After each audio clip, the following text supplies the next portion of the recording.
The Noche UFC press conference went down last night, and this is going to be my recap and reaction of the entire presser. Favorite moments, definitely Ronaldo Rodríguez going on a verbal tirade against Ode Osbourne.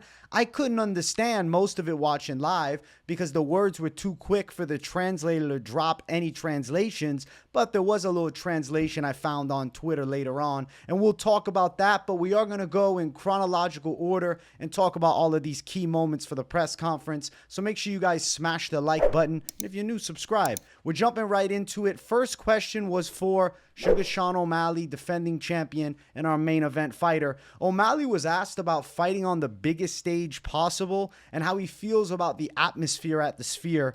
O'Malley says being counted out, and he feels that he is bigger and better than ever. It's interesting that he mentions being counted out because I feel like the vast majority of fans and analysts alike are all picking Sean O'Malley. I don't know, besides maybe, Aljamain Sterling, Henry Cejudo, and maybe a couple of others. Pretty much everybody I've seen has picked Sean O'Malley. That includes Bilal, that includes Israel Adesanya, and I'm sure plenty more MMA fighters and former UFC champs are repping with Team O'Malley for the win, and yours truly is picking him. He was asked about Merab striking with him, and O'Malley was kind of funny here. He said Merab is stupid, but he doesn't, he might be that stupid, meaning Merab is probably not stupid enough to stand and trade with him. And we know Merab is not just going to stand and trade. He's going to strike to enter into takedowns. Like, it's an obvious game plan. Anybody with half a wit knows 60 IQ and above is going to be able to tell you Merab is shooting a damn takedown. Now, Sean, I think big W in this fight makes him a massive star. And he was asked about being the biggest star in the UFC if he wins. I don't know about biggest, though, because like Alex Pereira and then Islam Makhachev, obviously with the Muslim fan base, but definitely Sean O'Malley is consistently growing his star power. And if he lays Merab out, I think the sky's the limit. And especially then if they consider a potential super fight up in weight, or even if it's a Nurmagomedov fight, I think there's going to be a lot of Sean O'Malley eyes if he gets a win at Noche. But how much bigger does a win over Merab get him? Only a tad. I don't think it makes him that much bigger. O'Malley's like pretty peak popularity for a bantamweight champion. So, I mean, if he's got a sick highlight reel, then maybe it spreads. But like every casual MMA fan I've ever talked to only asked me about Sean O'Malley. So I feel like he's already got a ton of casual eyes. He did claim that he's going to put Merab out face first, which I would like to see. I hope that he puts Merab out face first. And it's not just because I'm Team O'Malley lock of the week, but it's also because I think a Sean O'Malley championship win and a highlight reel knockout is simply better for the UFC. Having a badass striker like O'Malley, who's definitely a one-of-one style as far as the striking goes, is a lot more sellable than a Merab main event versus Umar Nurmagomedov. At that point, just hand the belt to Umar because the Nurmagomedov reign is, I guess, an inevitability if the Merab title win ends up happening on Saturday. I'm going to tell you that straight. Now, Merab is then asked a question, but first, he's booed by the crowd. He yells, "Dreams come true." Merab, he's the rambler. We'll talk about his rambling in a second. "Yes, I won't fight him. It excites me. I want top guy, top fight, excite me, challenge self. Yes, I know I beat this guy. Very good fight. You guys enjoy." And he probably has said about 30 more words that I just didn't even transcribe. I'm like, holy shit. How much Merab do I have to write down? He's just rambling. I'm telling you, Merab went on a rant of rants, and half of it makes sense, half of it doesn't. Now, Merab was asked, where does a win put him? And O'Malley, but still no one cared. I'm like, what are you talking about, Merab? What does he mean? What does he mean? He's saying beating O'Malley, it doesn't matter? O'Malley butts in and said, listen, Merab, no one cares if you beat me, dog, because you're still not going to be a star. Granted, I think O'Malley's got him either way. Merab thanks God and the UFC. Holy shit. There's Merab, man. He said, I tried to be humble. Like, Merab is ranting. It's not making a lot of sense. I guess he doesn't need to. What makes Merab special is his somewhat delusional rants. The tirade that he goes on of nonsense is Merab's specialty, man. Great. O'Malley chirps in as Merab just continues to rant. Okay, next question. And I'm with Sean O'Malley. Merab then continue. I beat 3 former champions. Then he talks about beating Sean O'Malley. Then it would be 4 champions. Okay, yeah. All right, Merab. Yeah. Sorry I asked. Sorry, let's get to the next question, please. Let's get a question for Edgar Cháirez or something like that. The next question, though, it went to Alexa Grasso. Grasso, of course, being a Mexican fighter, the crowd was popping. Team Grasso for the W. She was asked about being the reigning Mexican champion, what her emotions are leading up to the fight. It had to be translated. Thank you so much, everyone. This is a great accomplishment for my country. No other country has gotten the chance of praise from the UFC. That's true.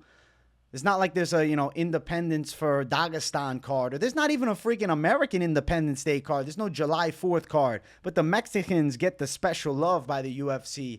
Now, she said, what does she need, or she was asked rather, what does she need to do differently to cement herself as the champion?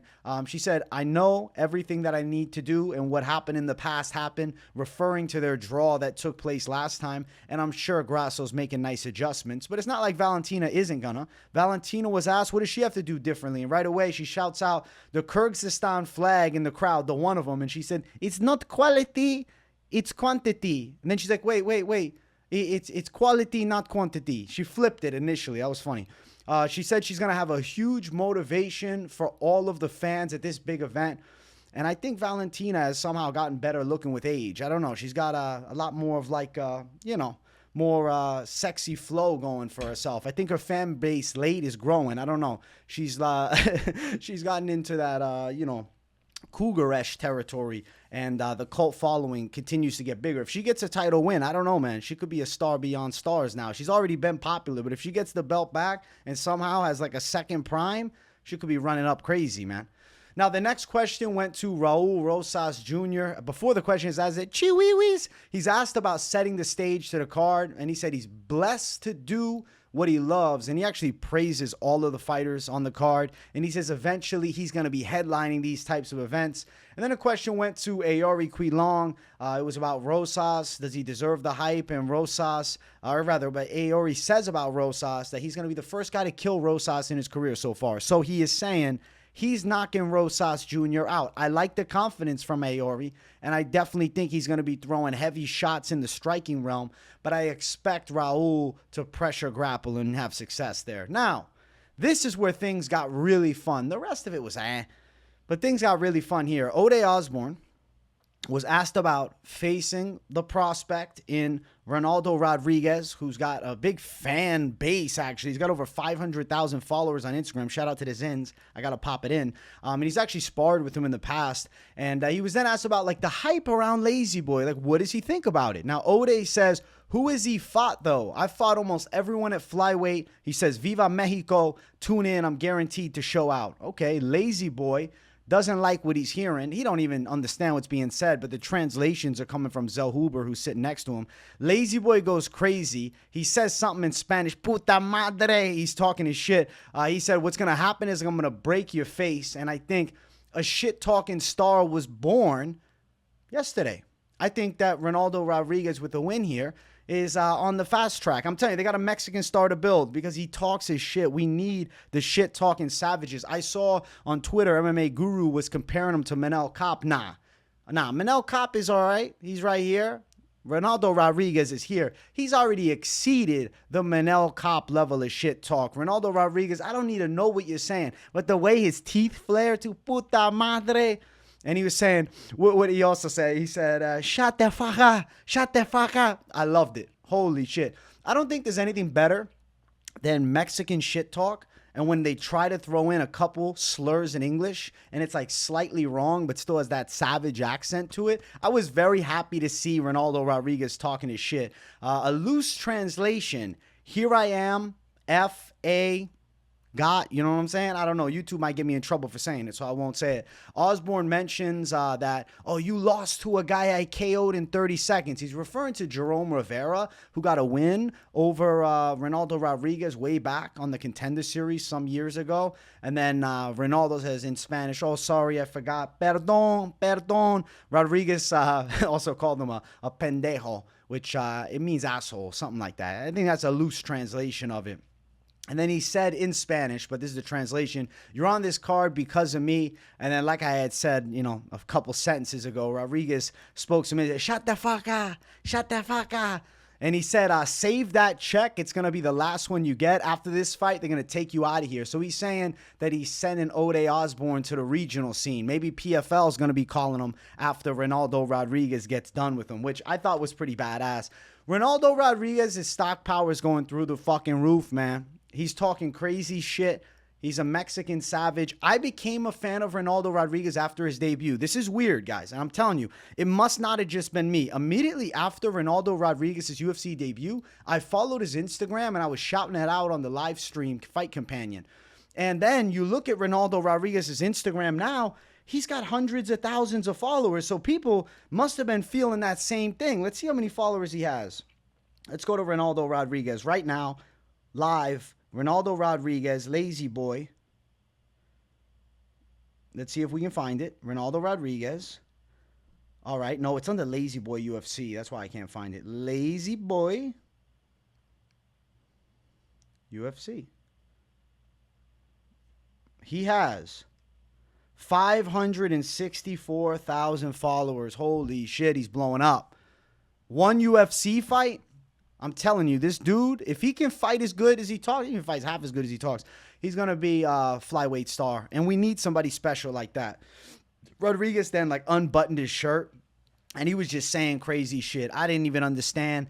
No one gave us a translation. I didn't need to, but there was a loose translation. Oh, Mexicans work hard for things. I'm ready to show out. Something along those lines. Ode Osbourne, he kind of seemed a little nerdy. He seemed like the intellectual kid taking on that crazy Mexican, and I don't think he's going to win. Ode Osbourne then said he's going to turn Rodríguez into a Mexican piñata.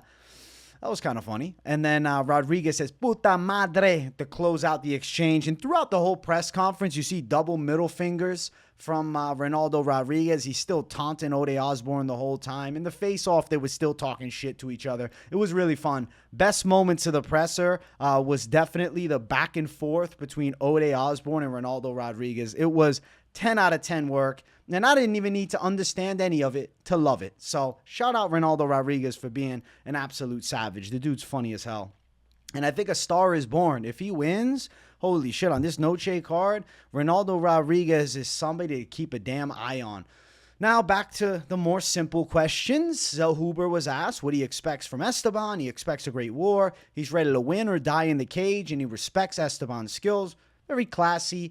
Esteban was kind of asked the same question, and he said bang, bang, and he respects Zellhuber a lot, and we're going to get the best out of each other. Don't miss this fight Saturday, which it's going to be a great fight. I know they didn't have crazy back-and-forth shit talk like Ode Osbourne and Ronaldo Rodríguez, but I'm still pretty excited to see how the clash goes because it's a cool matchup, man. I'm picking Ribovics as an underdog, and I feel like Esteban, with his hands, is going to be dangerous on the inside. So really dope fight. Both guys, good records, 15-1 and 13-1. It's a pretty badass prospect fight.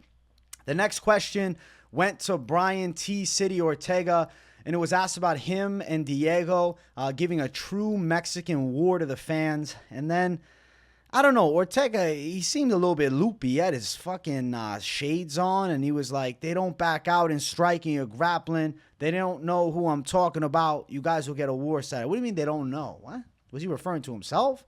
Was he referring to just Mexican fighters in general? I was a little confused by T-City.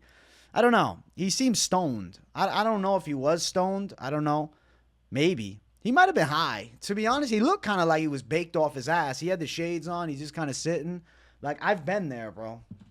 Like the Brian Ortega, yeah. Yeah, you know what I'm talking about. They don't know what I'm talking about. Striking, grappling, we're doing it. It's a war, a lot of moves, we're going to see Saturday is going down. Saturday, is happening. Yeah. It kind of reminded me of like a baked Nate Diaz mixed with a little mush brain T-Ferg in there. I don't know. Brian Ortega seemed high as fuck. Lopes says, it's definitely going to be a war. I push forward and always look for the finish. Obviously, Diego Lopes is an emerging star on the come-up. Let me pop out the Zin. I don't want to leave it in too long. O'Malley was then asked a question about his choice of attire. He was wearing the jacket that Merab had put on as him and Aljo, being, Aljo and Sean O'Malley faced off before their fight. O'Malley says this is where it all started, so it made sense because that is where the beef began. Merab says, thank you, Dana. He told me give you back your jacket. Otherwise, I keep your jacket. You can keep jacket. I take belt. I think he's admitting O'Malley's owning the belt. And shit, he already gave him back the jacket. I don't think he's taking the belt from him either. But yeah, Merab seems pretty adamant that he could have kept that jacket if Dana wouldn't told him, listen, give it back. So, thankfully Dana did that. I don't know. That would have been a shit show. The jacket looks cool on O'Malley. It looks better on O'Malley than Merab, to be honest. But both can rock it. Merab was rocking like the bright red suit. Very interesting attire choice. Definitely doesn't have a McGregor stylist. Look kind of, I don't know. Look kind of clown-like. But it's fine. That's Merab's thing.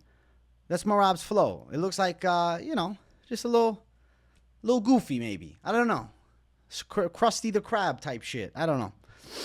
Aldana was asked about being 4-0 in Vegas. And then she said Vegas feels like home to her. So this is more basic questions, not as fun. She said it's going to be a war, and she's going to bring the heat. Norma was asked, is she going to prove the critics wrong? She said, I fought former champs. I've won, always come out on top, always with high fight IQ. Okay, yep, next one. Jauregui was asked a question about the emotions leading up to the fight. She said, Viva Mexico! She's very excited. She's ready to perform at Noche UFC. And she said the Mexican Warriors, we're ready. We're going to fight. And then Souza was asked if it propels her career if she fights. She said, yeah, she's a great fighter. Okay, next up. Edgar Cháirez was asked a question. What would it mean to him, or what does it mean to him getting another chance at Noche UFC? If you remember, last time it was an early stoppage, no contest against Daniel Lacerda. He did beat him in the rematch, but it wasn't at Noche. And he said, we came for something, Viva Mexico. And then, this was a fun moment. Cháirez asked Dana about a different bonus, maybe something special.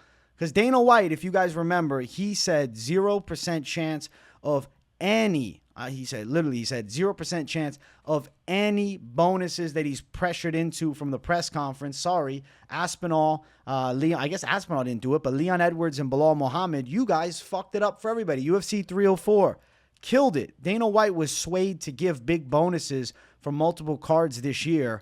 And the crowd is chanting, Dana, Dana, Dana. The fighter's like, Dana, Dana, Dana, pay the Mexicans. Dana says, next question. You could tell Dana was uncomfortable. He's like, nope, I'm not getting pushed into this spot again. We're not doing this a second time. Last time he did it, he said, no, the fighters barely fought hard. I don't know. You can't judge just one card off of it. I actually really would have loved it. You know what? We'll do 100,000. Okay. They should have. It's Noche. They put 20 freaking million into the event, 20 million plus. That's just what we know. And you can't give the fighters a little extra bonus. It's double the bonus. Come on. Double the bonus, Dana. Stop being so damn cheap, man. Spending all the money on the Golden Globe winning camera work, but you can't pay the fucking fighters who are giving you the content, giving you the entertainment. Without the fighters, Dana is nothing. Without the fighters, nothing is existing on this channel. What are we talking about then? I don't know what I'm rambling about. Torres was then asked a question, Manuel Torres, both him and Bahamondes, the same question, really. But for Torres, it was about representing Mexico on the biggest stage. And he said, this is a proud moment. We're so proud of this. And then Ignacio shouted out the Mexicans, and he said he's ready for everything, whoever, wherever, whenever. He's going to get a bonus. And I think Ignacio, Bahamondes, and Torres can be a pretty crazy fight. I'm really excited for that. It's going to be a dope matchup. And, classy shit talk. Not really. Classy performance by both. Ignacio Bahamondes gave a slight Jeffrey Dahmer vibe, though. His style was suspicious. I was a little bit creeped out. O'Malley was then asked another question. Oh, my gosh. This fucking question annoys me. It was asked about a super fight in boxing. If you win this, do you think a fight with Gervonta Davis is on the horizon? Fuck that. I don't care about this boxing shit, man.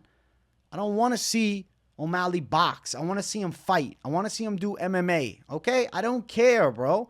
I don't need to see a boxing crossover. It doesn't make any sense. Tank Davis is a pro boxer and a world champ, and he beats him in boxing. Sean O'Malley beats the fuck out of him in an MMA fight. Why are we doing it? It doesn't make any sense. It's a different sport. Because they throw punches, it's like now, it's the same. We're going to cross it over. No. O'Malley said, yeah, it depends on performance. I KO a couple more guys, and I think it's inevitable. So he is pretty steadfast and set on getting this damn super fight because the paycheck is going to be crazy. But I'm telling you this, he goes to boxing, fights Gervonta Davis, which he's going to lose, but They do it in boxing, regardless of him getting knocked out or losing a decision, doesn't matter. I promise you he'll never be the same. The reason Conor McGregor was never the same after is because he made too much money. He made too much money from boxing. He didn't have that same hunger. The same could happen with O'Malley. So I prefer not doing that. I would rather see mega MMA fights and watch O'Malley perform in the sport that he is a champion at instead of boxing. Merab comes back with a little fire. He says, keep dreaming, keep dreaming. You don't knock out Cheeto. But then O'Malley said, I did knock out Aljo though, didn't I? Merab says, oh, early stoppage. You get lucky. I completely disagree, though. I think the stoppage was fair. Fucking Aljo woke up after, he got cracked on the canvas. The stoppage was fine. I don't think he got lucky. O'Malley played into it, though. He's like, yeah, I get lucky. I always get lucky. Somehow, I'm just lucky. I'm the luckiest guy in the damn world. He didn't say that part, but he is a lucky dude. Merab says, try same thing with me. Okay, Merab. All right, Merab. Then a question went to Lopez, asked about what the crowd can expect Saturday. He said, I'm there for a finish. I'm there to get my shot in the top 5 and my title soon. I definitely think Diego Lopez is going to bring fire, and Ortega and Lopez could be an all-time classic fight. So it is a must tune in. Holy shit, I'm going to be glued to the damn screen. I mean, I'll be here streaming anyway, so I'm glued to it for every damn fight. But especially that Ortega and Lopez fight, that is a sick matchup. And then a quick question to Norma Dumont. Can we expect a finish or a submission or a KO on Saturday? Norma says everything is out in the open and we're going to try to finish the fight. I'm a black belt standing and on the ground. Okay. And then Dana's like, guys, that's it. I'm like, what? That's it? What? Please, media, please listen to me, media. I know somebody's watching from the media. Can you start some shit? Can you stir the pot a bit more? Ronaldo Rodríguez carried the press conference. I need more shit pot stirring. I need Ariel Helwani back. I need somebody who's a freaking instigator. I don't care. I need it. We need it. You need it. Press conferences could be better. There needs to be more tough questions asked, not these boring softballs. It becomes like a media day 2.0 with everybody just up on the stage. As far as the face-offs, nothing too crazy. I mean, Ode Osbourne and Ronaldo Rodríguez were still talking shit at the face-offs. Puta madre. Crazy Ronaldo Rodríguez. Yo, listen, he's got me as a fan forever now. Ronaldo Rodríguez is funny as they get. And then Sean O'Malley and Merab were chirping a bit. I don't know what was said. It was respectful, though. They did shake hands afterwards. I couldn't translate it. I couldn't understand. I don't know, something about fighting. You won't do that with me. It was like something like that. I was trying to read Merab's lips when I went back and watched it, but couldn't really hear it and couldn't get an exact read on it. But I do think that it's going to be a great fight, and I think O'Malley's laying him out. And yeah, there's going to be a little bit of respect between the two, as there should be. Good warfare incoming. I think the fights are going to be way better than the press conference.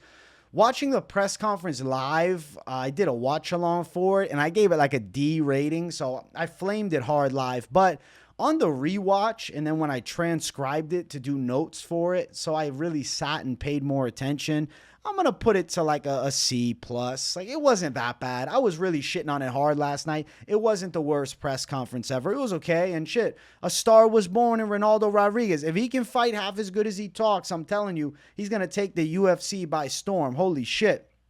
Guys, let me know what you thought of the press conference in the comments, and let me know what you thought of this video in the comments too. Sorry that it's a little bit late. I probably should have done it at like 3 a.m. last night, but I ended up going to sleep. And then I said, you know what? I'll do it when I get up. I'll drop it for the people. I got a little haircut. I cleaned up a bit. What do you guys think? Let me know in the comments. What do you think? What do you think of the new look, the clean look?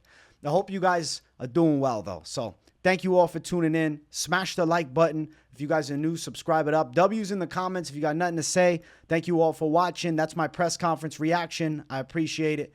Thanks. Peace. Good night. Well, actually, good day because we're in the middle of it. I'll see you all in the next one. Bye-bye.